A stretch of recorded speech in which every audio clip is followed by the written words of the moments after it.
Dikutip dari RPJMN 2015-2019, data Bappenas jumlah penduduk Indonesia pada tahun 2020 diproyeksikan akan mencapai 271,1 juta jiwa. Bisa dipastikan akan membutuhkan jumlah penyediaan pangan yang cukup besar dengan kualitas yang terbaik. Memang, seharusnya bahan pangan menjadi titik fokus pemerintah untuk mensejahterakan rakyat.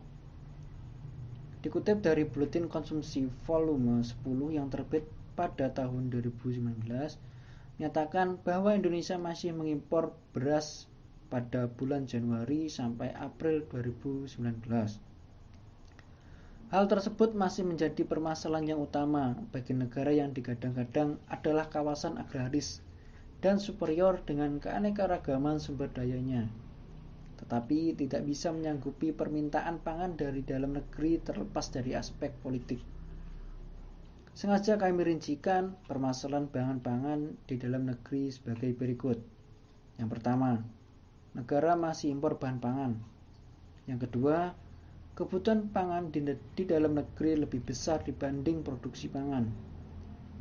Yang ketiga, lahan pertanian semakin menyempit dikarenakan adanya pembangunan infrastruktur dan industri yang sangat pesat.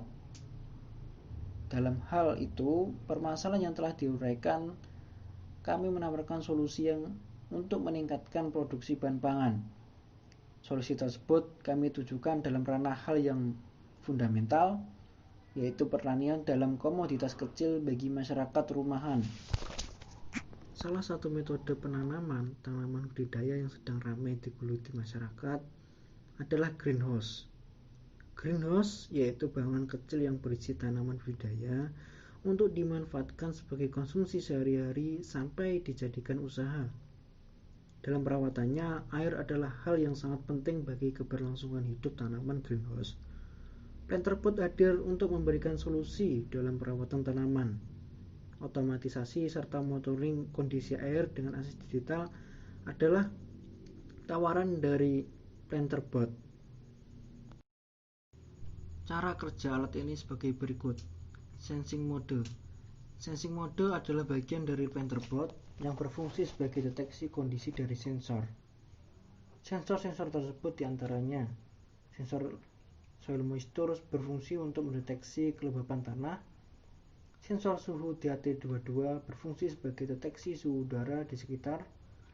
Lalu ada dua LED indikator kondisi tanah kering dan lembab, dan dibekali microcontroller Nodem Q sebagai pemrosesnya.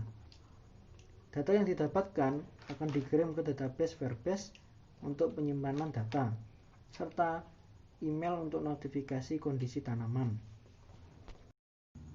Monitoring apps berfungsi sebagai monitoring data yang didapat dari database. Lalu, kontrol aktuator sebagai output dari JSON database yang bersumber dari sensing mode.